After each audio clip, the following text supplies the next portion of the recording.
Then, so good morning. So ito nakatapos na naman tayo ng ng isang fun run.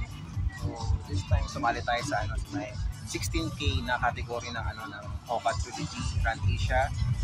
So ito yung patakbo ng Run Rio again for 2024. Ito yung first leg.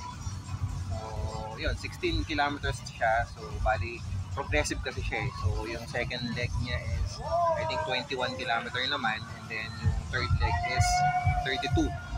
Then I think may finals pa yata siya. So by December, I think para yun sa mga nakatapos ng tatlong legs. So ito, and tapos natin siya within within 2 hours. So mga 1 hour and 55 minutes. So ilang seconds nakalimutan ko na. Yun na rin nakakita kanina. So sa mga freebies niya, so ito, may t-shirt. Tapos may loot bag dito. So loot bag nito, this one. Ayan. So laman niya is mga hydration.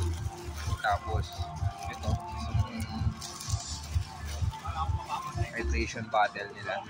So usual naman itong hydration bottle. And then may mga tubig rin. Tapos isang tapos I think yata ito.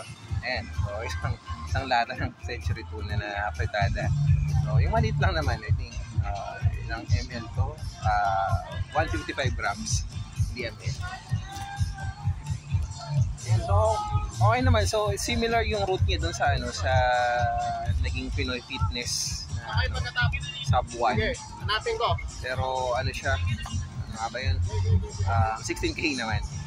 So bali ang nangyari is umabot lang siya dun sa may may Luneta, sa may Rizal Park. Yun yung U-turn niya pabalik dito sa finish line dito sa MOA. So okay naman. So tama lang yung naging pacing ko dito. Hindi naman hindi ko pagod na hinihingal pagkatapos ng yung takbo. So I hope na magtuloy-tuloy yan kasi bali parang naging training ko to para sa sa mga next na event. So especially sa mile marathon. So nakasali ako ngayon dun sa sa 42 kilometer na category kasi nila. So nerte, hindi na sold out kaagad. Okay, so yun lang. So bali na lang, breakfast na lang ako tapos uwi na ako after. Okay, so kita-kits dun sa next natin.